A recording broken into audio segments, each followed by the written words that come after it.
নেপালের অন্তর্বর্তী সরকারের প্রধান হতে পারেন সুশীলা কার্কি, আলোচনা চলছে। কাতারে ইসরায়েলের হামলার নিন্দা যুক্তরাষ্ট্রসহ গোটা নিরাপত্তা পরিষদের। এবং ব্রাজিলের সাবেক প্রেসিডেন্ট বোলসোনারোর ২৭ বছরের কারাদণ্ড।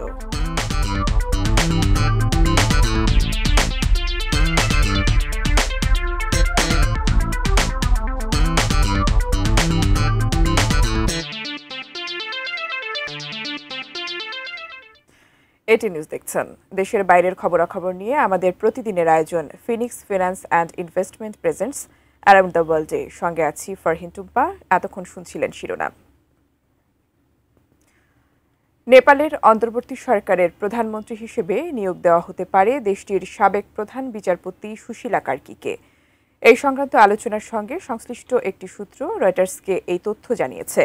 এক সংবিধান বিশেষজ্ঞ রয়টার্সকে বলেন, সুশীলা কার্কিকে অন্তর্বর্তী প্রধানমন্ত্রী হিসেবে নিয়োগ দেওয়া হবে। ওই বিশেষজ্ঞের দাবি, নেপালের প্রেসিডেন্ট রামচন্দ্র পৌডেল ও সেনাপ্রধান অশোক রাজ সিগদেল তার সঙ্গে আলোচনা করেছেন। তবে আলোচনার বিষয়বস্তু স্পর্শকাতর হওয়ায় তিনি নাম প্রকাশ করতে চাননি। ওই বিশেষজ্ঞ আরও বলেন, জেনজিরা সুশীলা কার্কিকে চায়। পুরো নিয়োগ প্রক্রিয়া আজই হওয়ার সম্ভাবনা রয়েছে। এদিকে দেশটিতে তরুণদের বিক্ষোভে মৃতের সংখ্যা বেড়ে দাঁড়িয়েছে ৫১। তবে রাজধানী কাঠমান্ডুতে ফিরতে শুরু করেছে স্বাভাবিকতা। দোকানগুলো খুলছে, রাস্তায় গাড়ি চলাচল করছে। সামাজিক যোগাযোগ মাধ্যম নিষিদ্ধ করাকে কেন্দ্র করে গত সপ্তাহে ব্যাপক গণবিক্ষোভ হয়। ২ দিনের বিক্ষোভের মুখে গত মঙ্গলবার পদত্যাগ করেন প্রধানমন্ত্রী কেপি শর্মা ওলি। সাম্প্রতিক বছরে সহিংস বিক্ষোভের পর তৃতীয় দেশ হিসেবে সরকার পতনের সাক্ষী হল নেপাল। সামাজিক যোগাযোগ মাধ্যমের ওপর নিষেধাজ্ঞা এবং দুর্নীতির বিরুদ্ধে ফুঁসে ওঠে দেশটির তরুণ প্রজন্ম। এই পরিস্থিতির সাথে বাংলাদেশ ও শ্রীলঙ্কার বিক্ষোভের মিল খোঁজার চেষ্টা করছেন বিশেষজ্ঞরা। এখন এই ৩ দেশেরই প্রতিবেশী ভারতের ওপরও এর প্রভাব পড়ে কিনা এই নিয়ে শঙ্কিত অনেকে। আরও জানাচ্ছেন সঞ্জিদা সিলভিয়া। নেপালের সঙ্গে ভারত প্রায় ১৭৫০ কিলোমিটার সীমান্ত ভাগাভাগি করে। উত্তরাখণ্ড, উত্তরপ্রদেশ, সিকিম, বিহার ও পশ্চিমবঙ্গের মতো ৫টি ভারতীয় রাজ্যের সঙ্গে এই সীমান্ত যুক্ত। তরুণ প্রজন্ম জেনজিদের বিক্ষোভে কাঠমান্ডুতে রাজনৈতিক অস্থিরতা এখন চরমে। ফলে সর্বাত্মক পরিস্থিতি গভীরভাবে পর্যবেক্ষণ করছে ভারত। চলমান সংকট নিয়ে ভারতের প্রধানমন্ত্রী নরেন্দ্র মোদী উদ্বেগ প্রকাশ করে সামাজিক যোগাযোগ মাধ্যম এক্সে লিখেছেন, নেপালের সহিংসতা হৃদয় বিদারক। বহু তরুণের প্রাণহানি তাকে গভীরভাবে ব্যথিত করেছে। বিশেষজ্ঞরা বলছেন, শ্রীলঙ্কার মতো নেপালের এই ঘটনাও ভারতকে কিছুটা অপ্রস্তুত করেছে। কারণ নেপালের কৌশলগত অবস্থানের কারণে সে দেশের যে কোনো অস্থিরতা ভারতের জন্য উদ্বেগের কারণ। অন্যদিকে চীনের পশ্চিমাঞ্চলীয় সামরিক কমান্ডো নেপালের ঠিক সীমানার ওপারে অবস্থান করছে। ভারত ও নেপালের মধ্যে শক্তিশালী মানবিক ও অর্থনৈতিক সম্পর্ক রয়েছে। প্রায় ৩৫ লাখ নেপালি ভারতে বসবাস করে। ভারতীয় সেনাবাহিনীতে গোর্খা সেনা রয়েছে প্রায় ৩২,০০০।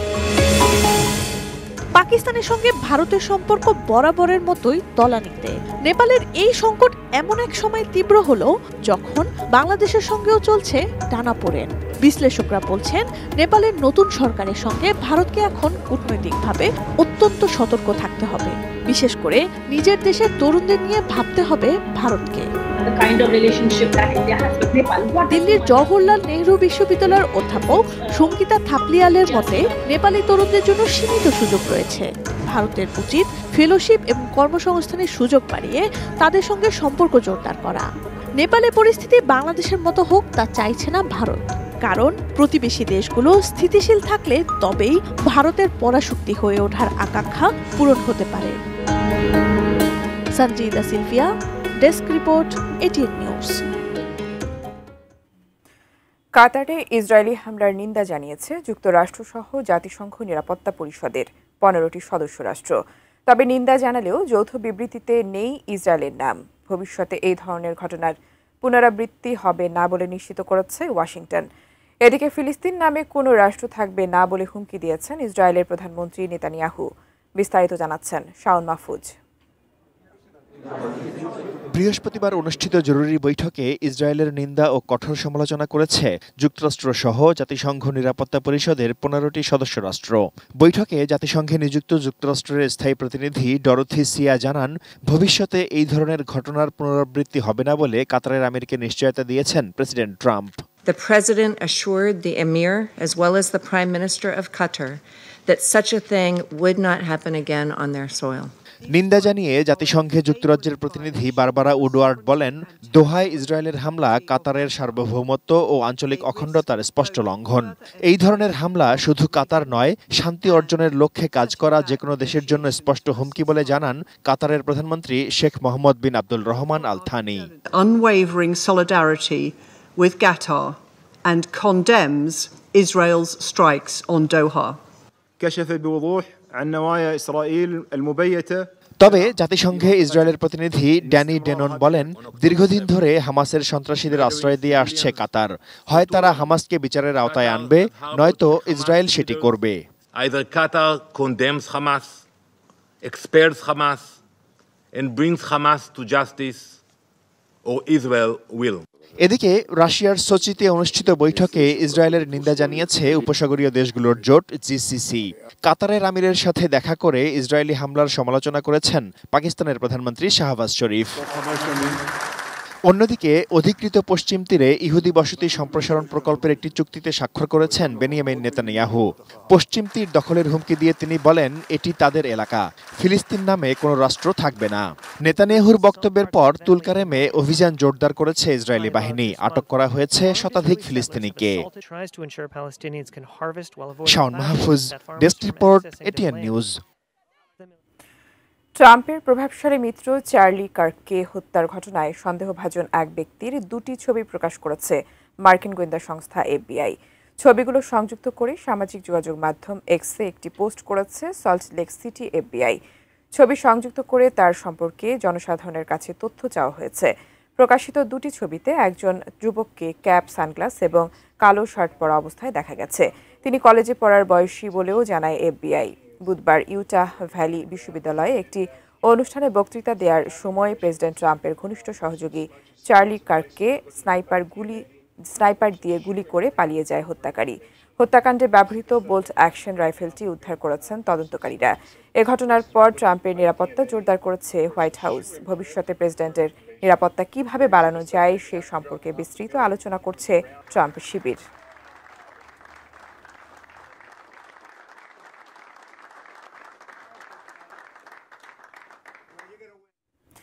দর্শক, অ্যারাউন্ড দ্য ওয়ার্ল্ডে বিরতি নিচ্ছে, এরপর আরও যা থাকছে। গাজায় নিহত 72 অনাহারী শিশুসহ মৃত্যু আরও 7 জনের। টানা বন্যায় বিপর্যস্ত পাকিস্তানের পাঞ্জাব, 2.5 মাসে 900 জনের মৃত্যু।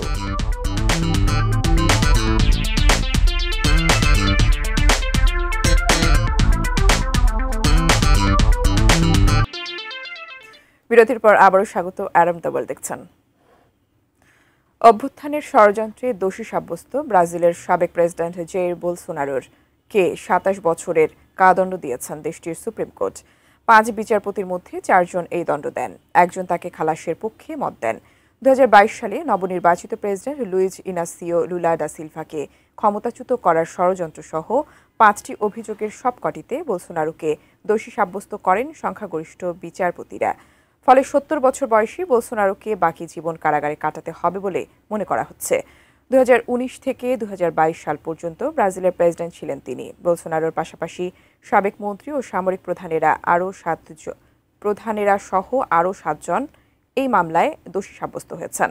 মার্কিন প্রেসিডেন্ট ডোনাল্ড ট্রাম্প বলেছেন, বোলসোনারোর দোষী সাব্যস্ত হওয়ার ঘটনায় তিনি বিস্মিত এবং খুবই অসন্তুষ্ট। যুক্তরাষ্ট্র অবশ্যই প্রতিক্রিয়া জানাবে বলে জানিয়েছেন মার্কিন পররাষ্ট্রমন্ত্রী Marco Rubio. São imputados a ele na condição de líder. Disney foi uma গাজায় ইসরায়েলি হামলায় মৃতের সংখ্যা বেড়ে 64,700 জনে ছাড়িয়েছে। পাশাপাশি দুর্ভিক্ষ ও অনাহারে প্রাণহানির সংখ্যা বেড়েই চলছে। গত 24 ঘন্টায় শুধু ক্ষুধায় মৃত্যু হয়েছে এক শিশুসহ 7 জনের। গাজার স্বাস্থ্য মন্ত্রণালয় থেকে এক বিবৃতিতে জানানো হয়েছে, গত একদিনে হাসপাতালে ৭২ জনের মরদেহ পৌঁছেছে। আহত হয়েছেন ৩৫৬ জন। এতে ইসরায়েলি হামলায় মোট আহতের সংখ্যা দাঁড়ালো ১,৬৩,৮৫৯ জনে। আর অনেক নিহত এখনও ধ্বংসস্তূপ ও রাস্তায় পড়া, তাদের কাছে উদ্ধারকর্মীরা পৌঁছাতে পারছেন না। এছাড়া গত ২৪ ঘণ্টায় ত্রাণ সংগ্রহের সময় ইসরায়েলি সেনাদের গুলিতে ৯ ফিলিস্তিনি নিহত এবং অন্তত ৮৭ জন আহত হয়েছেন। এ নিয়ে গত ২৭ মে থেকে ত্রাণ নিতে গিয়ে নিহতের সংখ্যা বেড়ে দাঁড়ালো ২,৪৬৫ জনে। আর আহতের সংখ্যা অন্তত ১৭,৯৪৮ জন। গাজার সিভিল ডিফেন্সের মুখপাত্র মাহমুদ বাসাল জানান, গাজা সিটিতে ইসরায়েলের বড় আকারের ধ্বংসযজ্ঞে এক সপ্তাহেরও কম সময়ে গৃহহীন হয়ে পড়েছেন ৫০,০০০-এরও বেশি মানুষ।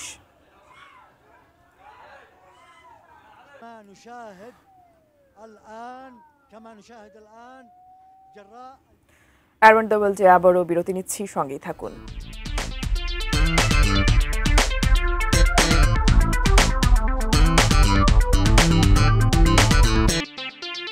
বিরতির পর আবারও স্বাগত।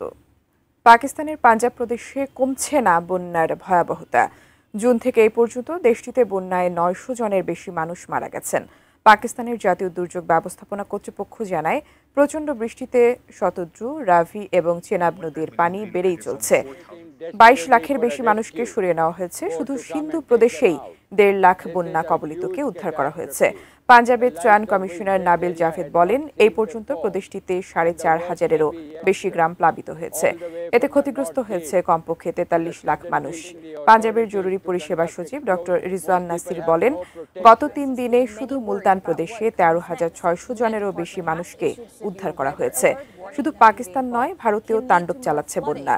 সেখানে অন্তত ৩০ জন মারা গেছেন এবং ৩.৫ লাখের বেশি মানুষ ক্ষতিগ্রস্ত হয়েছেন।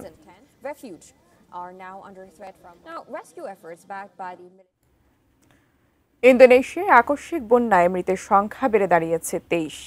দুর্যোগে সবচেয়ে বেশি ক্ষয়ক্ষতি হয়েছে পর্যটন দ্বীপ বালিতে। দেশটির জাতীয় দুর্যোগ প্রশমন সংস্থা জানায়, পর্যটন দ্বীপ বালিতে এরই মধ্যে ১৪ জন এবং ফ্লোরেস দ্বীপে ৫ জনের মৃত্যুর খবর পাওয়া গেছে।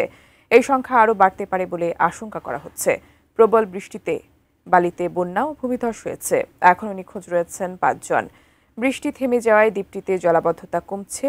গত সোমবার থেকে শুরু হওয়া ভারী বৃষ্টিতে বালির ৮টি অঞ্চলে বন্যা দেখা দেয়। অন্তত ৫০০ মানুষকে নিরাপদে সরানো হয়েছে। বন্যায় ভেসে যাওয়ার কারণেই বেশিরভাগের মৃত্যু হয়েছে বলে জানিয়েছে কর্তৃপক্ষ।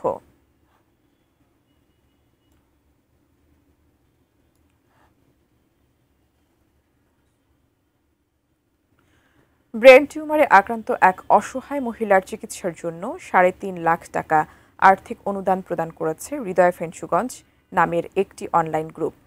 কুয়েতে ফেঞ্চুগঞ্জ যুব সংঘের হলরুমে আয়োজিত অনুদান প্রদান ও দোয়া মাহফিলের সভাপতিত্ব করেন ফেঞ্চুগঞ্জ বাজার বণিক সমিতির সভাপতি রাজু আহমেদ রাজা।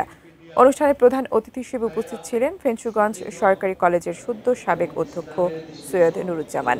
এছাড়াও বিশেষ অতিথি হিসেবে উপস্থিত ছিলেন ফেঞ্চুগঞ্জ উপজেলা শিক্ষক সমিতির সাধারণ সম্পাদক মাওলানা মোহাম্মদ হারুনুর রশিদ, সংগঠনের উপদেষ্টা শফিকুর রহমান, অনুদান কমিটির সমন্বয়ক মাজহারুল ইসলাম রাসেল, স্থানীয় ইউপি সদস্য কবির আহমেদ, বণিক সমিতির নেতা কামাল আহমেদ এবং প্রবাসী হোসেন রুমেল।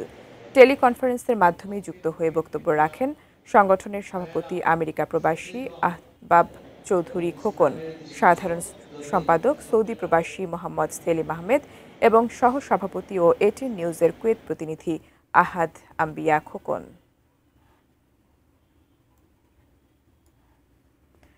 শেষ করছি আয়োজন, তবে তার আগে এক নজরে Phoenix finance and investment presents around the world.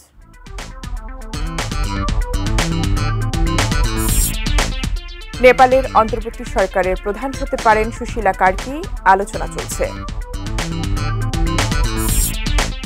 কাতারে ইসরায়েলের হামলার নিন্দা যুক্তরাষ্ট্র সহ গোটা নিরাপত্তা পরিষদের। ব্রাজিলের সাবেক প্রেসিডেন্ট বোলসোনারোর ২৭ বছরের কারাদণ্ড। গাজায় নিহত ৭২, অনাহারী শিশুসহ মৃত্যু আরও ৭ জনের। এবং টানা বন্যায় বিপর্যস্ত পাকিস্তানের পাঞ্জাব, ২.৫ মাসে ৯০০ জনের মৃত্যু।